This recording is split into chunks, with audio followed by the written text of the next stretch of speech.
Hey medicos, welcome to NEET crackers Tamil. போன வீடியோவில் biology class 11 and 12 என்னென்ன போர்ஷன்ஸ் ரிமூவ் பண்ணியிருக்காங்க, என்னென்ன ஆடட் போர்ஷன்ஸ்லாம் பார்த்தோம். இந்த வீடியோவில் கிளாஸ் 11 அண்ட் 12 கெமிஸ்ட்ரிக்கு என்னென்ன டாபிக்ஸ் ரிமூவ் பண்ணியிருக்காங்க, என்னென்ன டாபிக்ஸ் நியூ ஆட் பண்ணியிருக்காங்கன்னு நம்ம பார்க்கலாம். நீங்கள் பயாலஜிக்கு நியூ எடிஷன் அந்த சிலபஸ் பார்க்கலன்னா ஐகார்டில் ஆட் பண்ணுறேன், பார்த்துருங்க. இப்போது கிளாஸ் 11 வந்து பார்த்தீங்கன்னா என்ன சாப்டர்ஸ் ரிமூவ் பண்ணியிருக்காங்கன்னா states of matter, environmental chemistry, S block elements and hydrogen, இந்த 4 சாப்டருமே ரிமூவ் பண்ணிட்டாங்க. நீங்கள் ஓல்டு என்சிஇஆர்டியில் படிக்கிற மாதிரி இருந்தால் இந்த சாப்டர்ஸ்லாம் படிக்க வேணாம். இது வந்து ஃபிசிக்கல் கெமிஸ்ட்ரியில் வரும்.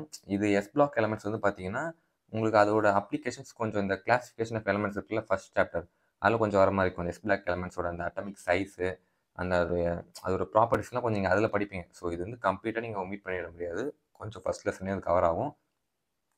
அதேமாதிரி ஹைட்ரஜன் அதோட அப்ளிகேஷன்ஸும் உங்களுக்கு ஃபர்ஸ்ட்டில் அந்த periodic property and classification of elements இருக்குல்ல, அந்த சாப்டர் லைட்டாக வர மாதிரி இருக்கும். ஸோ அதோட அப்ளிகேஷன்ஸை நீங்கள் அங்கே கொஞ்சம் ஸ்ட்ராங்காக படிச்சுக்கோங்க.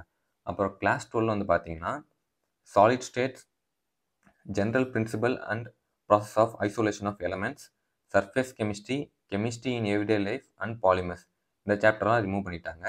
இதெல்லாம் வந்து பார்த்தீங்கன்னா மோஸ்ட்லி இந்த எல்லா சாப்டருமே நீங்கள் நிறைய மெமரி பண்ணி படிக்கிற மாதிரி இருக்கும். ஸோ உங்களுக்காக ஒரு பேர்டனை அவங்க கம்மி பண்ணியிருக்காங்க. அதனால தான் எனக்கு என்னவோ இந்த 600 + 650+லாம் கொஞ்சம் மார்க் அதிகமாக வருது அப்படின்னு நினைக்கிறேன். ஏன்னா இங்கே நீங்கள் நிறைய எலமெண்ட்ஸ் ஓர்ஸ்லாம் ஞாபகம் வச்சுக்கணும்.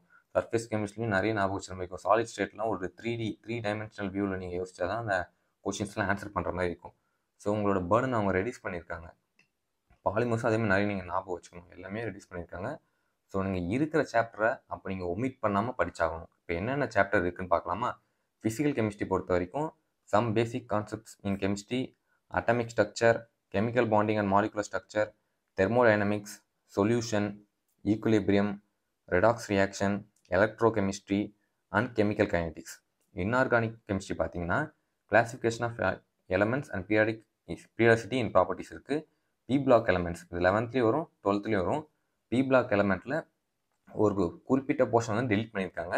நான் டாபிக் சொல்லிட்டு அது என்னன்னு சொல்கிறேன். டி அண்ட் எஃப் பிளாக் எலமெண்ட்ஸில் வந்து பார்த்தீங்கன்னா அது 12th இருக்கும், எல்லாமே நீங்கள் படிக்கணும். கோஆர்டினேஷன் காம்பவுண்ட்ஸ் அதுவும் எல்லாம் படிக்கிற மாதிரி இருக்கும். ஆர்கானிக் பார்த்தீங்கன்னா purification and characterisation of organic compounds. ஆர்கானிக்கில் ஒரு நியூ சாப்டர் ஆட் பண்ணியிருக்காங்க. அது என்சிஇஆர்டியில் இல்லை, ஆனால் என்டிஏ ரிலீஸ் பண்ண அந்த சிலபஸ் நோட்டீஸில் இருக்குது. அதுவும் நான் இப்போ டாபிக் சொல்லிட்டு என்னன்னு சொல்கிறேன். Some basic principle of organic chemistry, hydro carbons இருக்குது. Organic compounds containing oxygen, organic compounds containing halogens, organic compounds containing nitrogen, அப்புறம் biomolecules chapter, principles related to practical chemistry.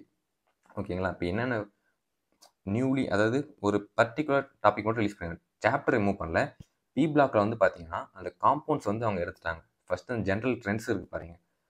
B black எலமெண்ட்ஸோட அந்த நார்மல் ப்ராப்பர்ட்டிஸ் மட்டும் தான் இருக்குது. அது ஒரு காம்பவுண்ட்ஸ்லாம் எடுத்துட்டாங்க. நீங்கள் காம்பவுண்ட்ஸ் படிக்க வேண்டாம். அப்புறம் ஆர்கானிக் கெமிஸ்ட்ரியில் புதுசாக ஒரு சாப்டர் மாதிரி அவங்க இன்க்ளூட் பண்ணியிருக்காங்க. என்னன்னு பார்த்தீங்கன்னா இதுதான் principles related to practical chemistry. இதில் வந்து பார்த்தீங்கன்னா டிடெக்ஷன் ஆஃப் அந்த நைட்ரஜன், சல்ஃபர், ஹாலோஜன் காம்பவுண்ட்ஸ் அது எப்படி டெவலப் பண்ணுவாங்க, கெமிக்கல் மெத்தட்ஸ். அப்புறம் சம் சால்ட்ஸ் லைக் இந்த பாருங்கள் மோர் சால்ட், பொட்டாஷ், ஆலம், இதெல்லாம் பற்றி நீங்கள் படிக்கணும்னு சொல்லியிருக்காங்க. பட் இதெல்லாம் வந்து பார்த்தீங்கன்னா உங்கள் என்சைட்டில் செப்பரேட்டாக டாப்பிக்காக கொடுத்துருக்க மாட்டாங்க ஒரு சாப்டர் மாதிரி, அங்கங்கே இருக்கும். இது சம்திங் வந்து நீங்கள் கொஞ்சம் டெல்டட் போர்ஷன்ஸ்லேருந்து படிக்கிற மாதிரி இருக்கும்.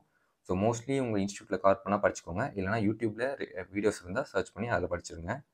அப்புறம் இந்த கேட்டையன் ஆனைன் ப்ராப்பர்ட்டிஸ்லாம் படிக்கிற மாதிரி இருக்கும். இந்த என்தால்பி ஆஃப் சொல்யூஷன், இந்த காப்பர் சல்ஃபேட்டு, அப்புறம் ப்ரிப்பரேஷன் ஆஃப் லயோஃபிலிக் அண்ட் லயோஃபோபிக் சால்ட்ஸ்லாம் இருக்குது பார்த்தீங்களா, இதெல்லாம் related to surface chemistry relate பண்ண கான்செப்ட்ஸு.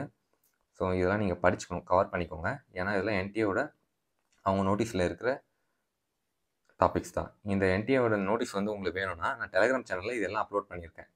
என்னென்ன சிலபஸ் என்டிஏ அஃபிஷியலாக ரிலீஸ் பண்ணது, என்னென்ன டாபிக்ஸ் நீங்கள் படிக்கணும்னு எல்லாமே இதில் இருக்கும்.